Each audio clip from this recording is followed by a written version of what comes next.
Pemirsa, sebuah pesawat terbang sipil dilaporkan mengalami kecelakaan setelah menabrak kawasan pegunungan di Jawa Barat. Hingga saat berwenang,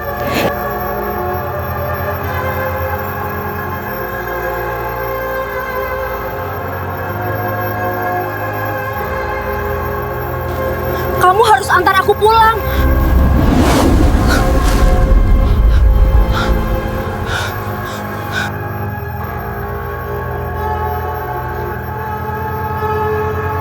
Tiga belas tahun lalu, sebuah pesawat hancur di tebing berkabut di sebuah gunung di Jawa Barat.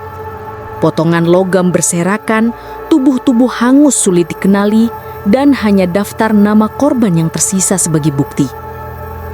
Di antara puluhan nama itu, ada satu yang selalu terasa janggal, Dina, tanpa marga, tanpa identitas lain. Hanya Dina, diikuti satu kode singkat 030.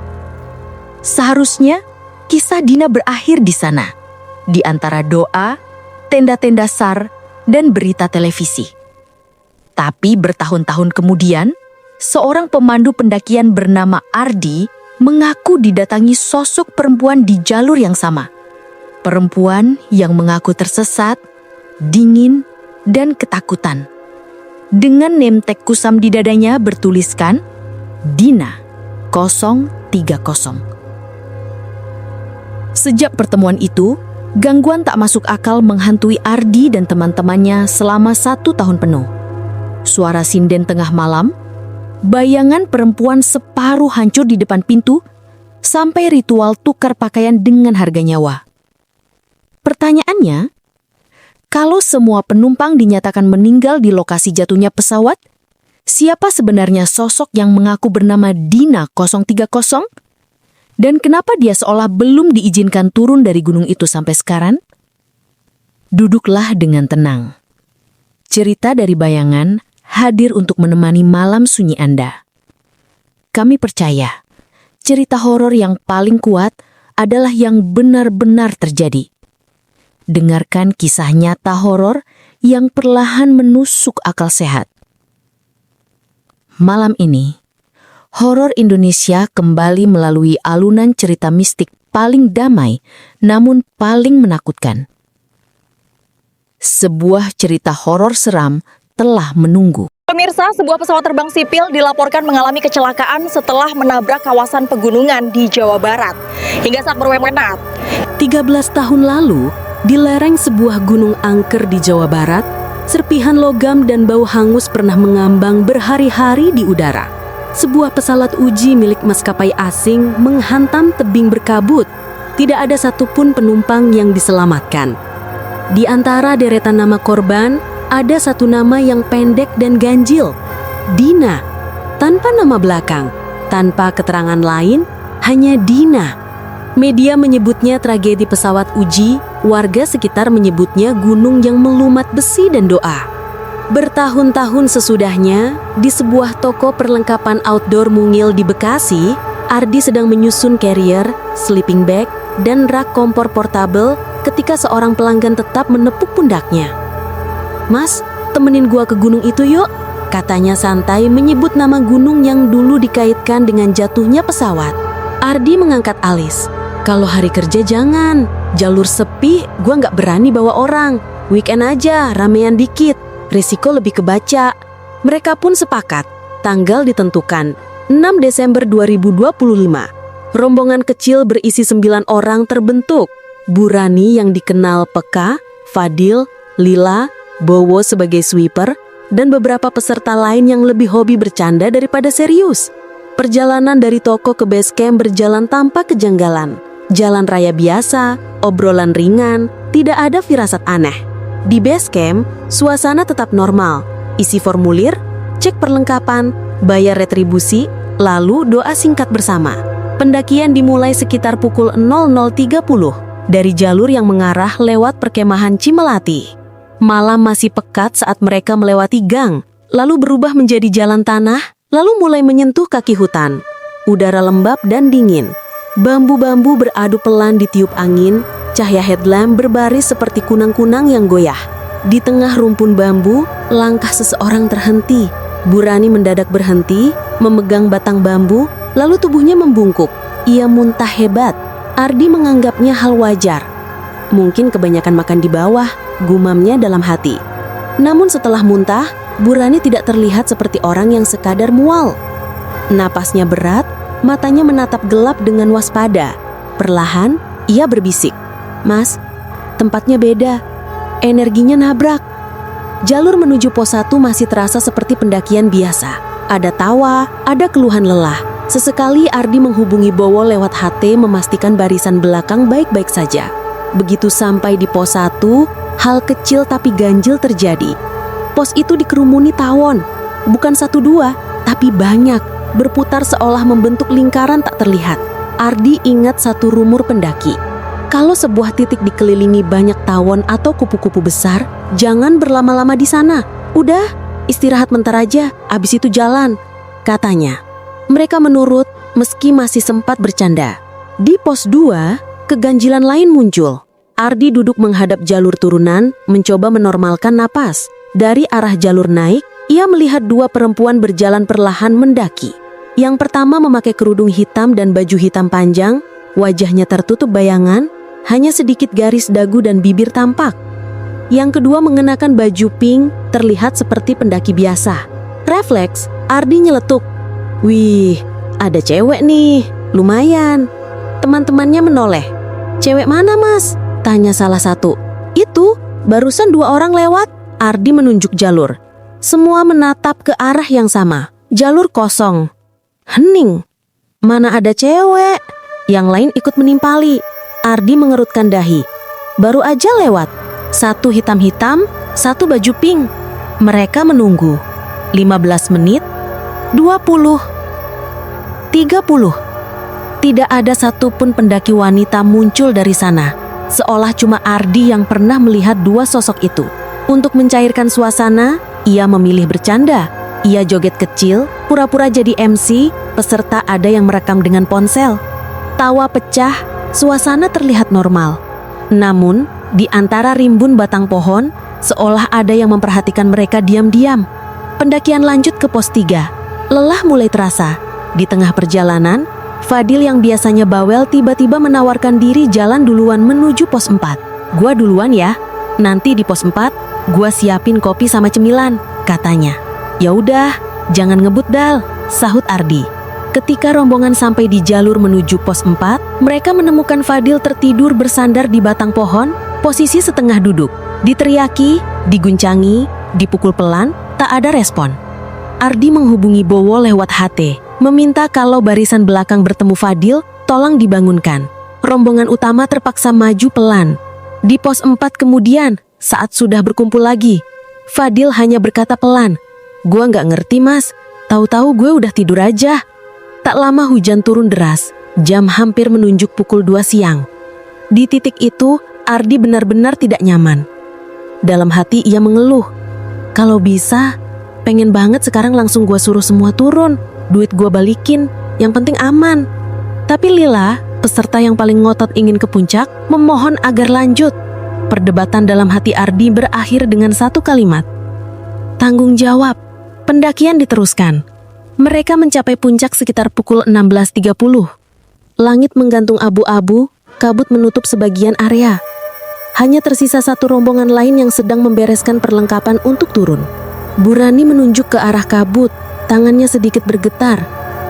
"Aku lagi coba biar kabutnya digeser Mas," ucapnya pelan. Entah bagaimana, kabut memang seperti tersibak sesaat. Pandangan ke sekitar puncak terbuka lebih lebar. Di situ, Bowo melontarkan ide yang kelak ia sesali.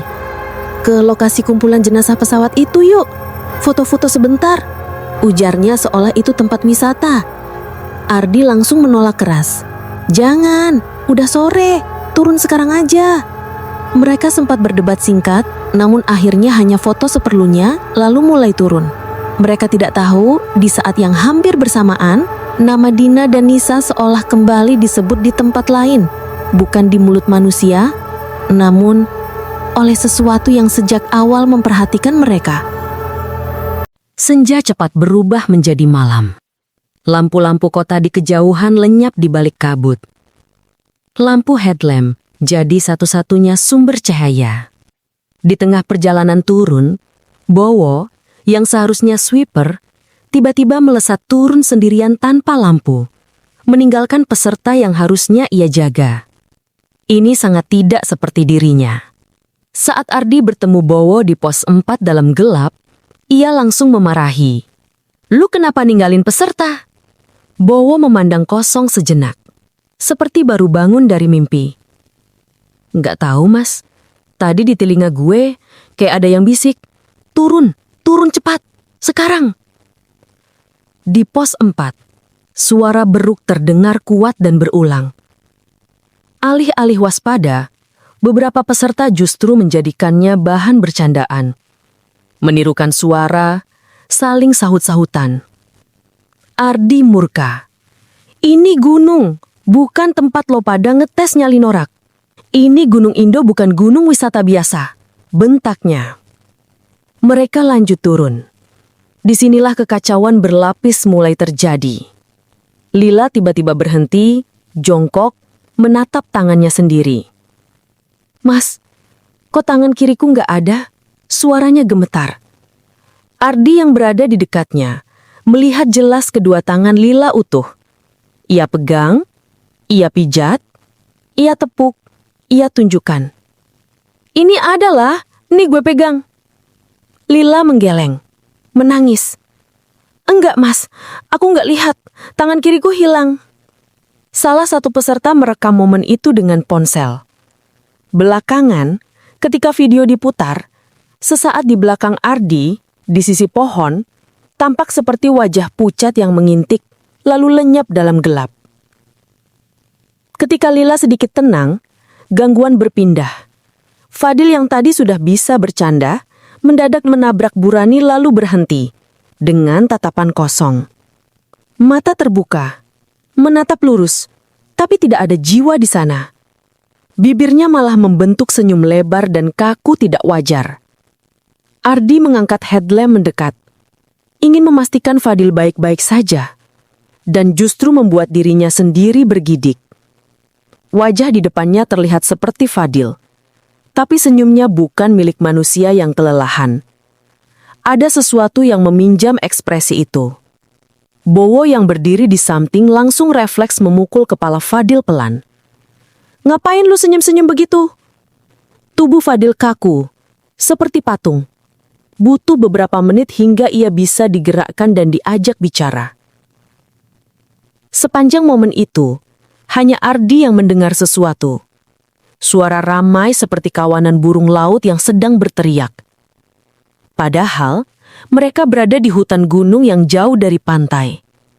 "Lu dengar suara burung nggak?" Ia bertanya. "Enggak, Mas," jawab semua hampir bersamaan.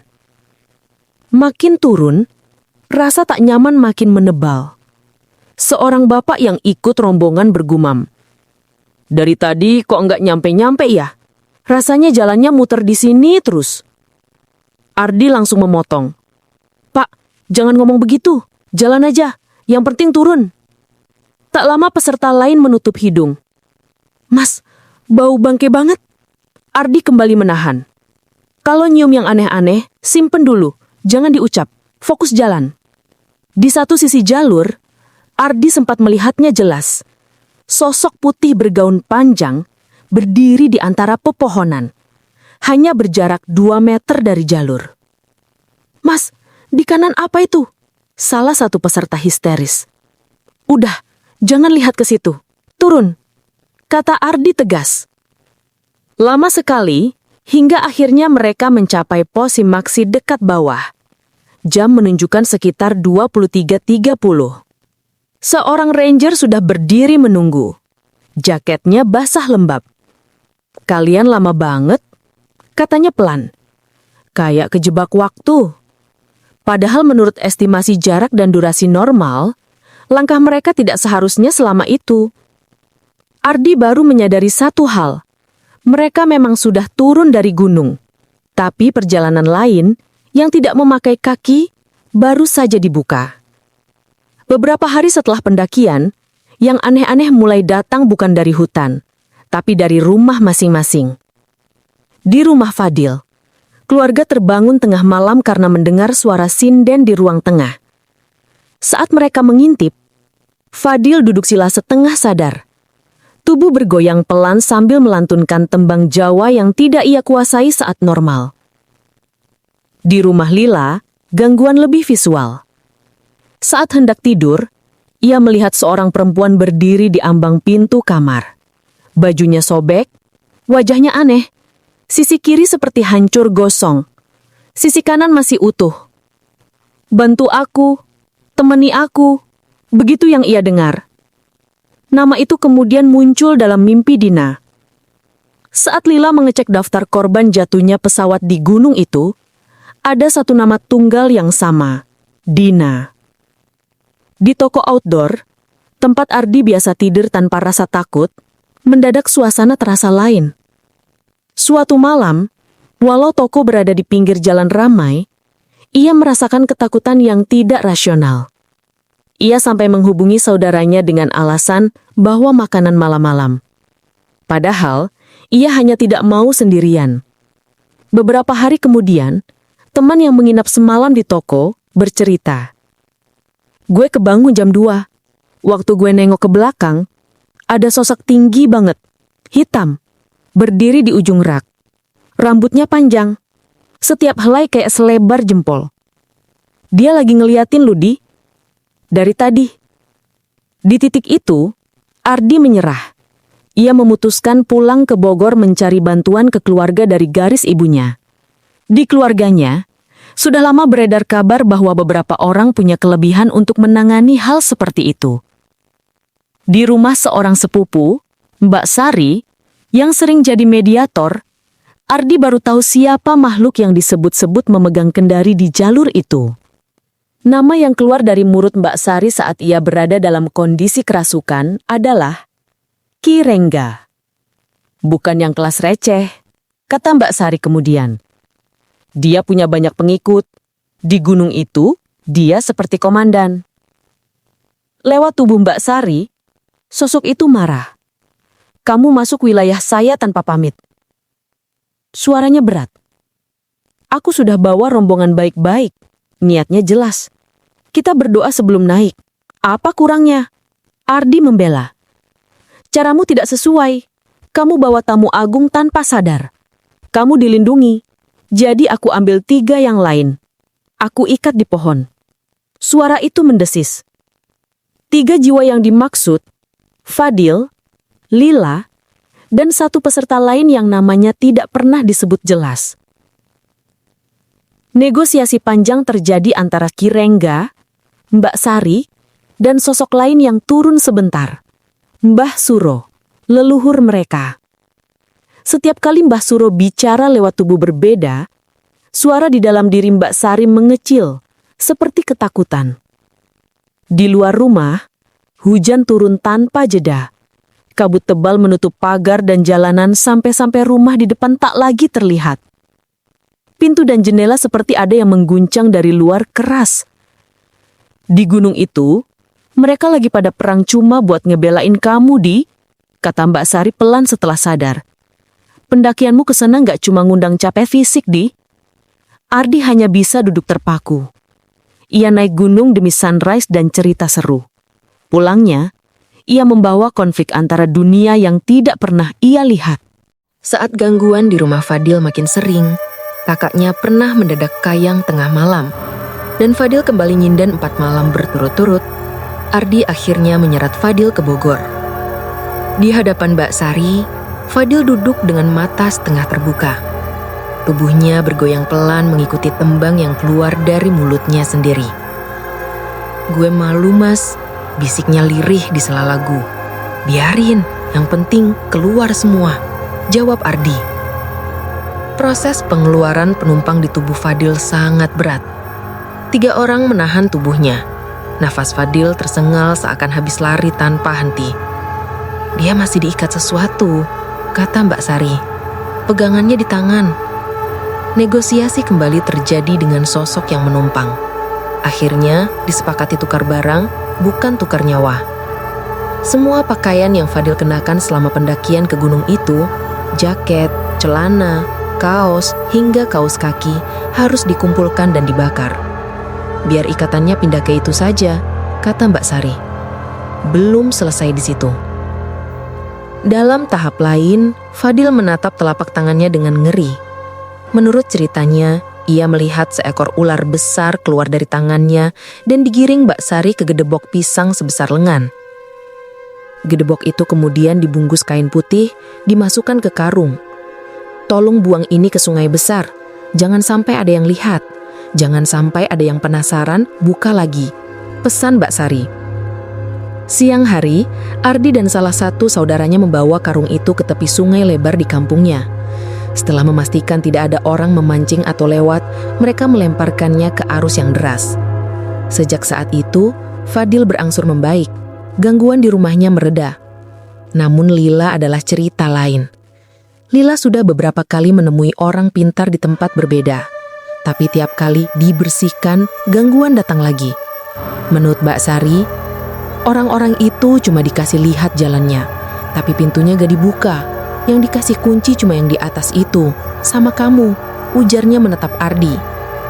Masalahnya setiap kali diajak ke Bogor, Lila menolak. Aku udah kebiasaan mas, biarin aja. Dia baik kok nemenin aku, gak ganggu, tulisnya suatu hari. Dari penuturan Mbak Sari, sosok Dina yang menempel pada Lila terlihat seperti perempuan dengan wajah setengah hancur, setengah utuh. Mirip apa yang Lila rasakan saat mengeluh, tangan kirinya hilang di jalur turun. Saat Ardi menonton ulang beberapa podcast pendakian dan cerita-cerita misteri tentang gunung itu, nama Dina dan Nisa muncul sebagai sosok yang sering dilihat di pos-pos tertentu. Cerita mereka berserak. Ada yang menyebutnya korban pesawat, ada yang menyebutnya pendaki yang hilang. 1 tahun berlalu. Gunung itu tetap berdiri. Pepohonan tetap hijau. Jalur tetap dipijak puluhan pendaki tiap minggu. Reruntuhan logam pesawat mungkin sudah lama melebur dengan tanah. Tapi bagi Ardi, Fadil, dan terutama Lila, pendakian malam itu belum benar-benar usai. Kadang, ketika Ardi melewati rak carrier di tokonya, ia teringat kalimat itu, "Kamu bawa tamu agung." Dan di sebuah rumah sederhana di Bekasi, mungkin masih ada malam-malam ketika Lila melihat sosok perempuan berdiri diam di ambang pintu kamar. Dengan nemtek usang di dada, hanya bertuliskan, Dina 030. Itulah sebabnya, setiap kali ada anak muda yang antusias berkata, "Mas, kapan ke gunung itu lagi? Sekali-sekali naik bareng dong." Ardi hanya tersenyum kecut dan menjawab pelan, "Naik gunung bisa berkali-kali, tapi ada beberapa pendakian yang cukup sekali saja seumur hidup."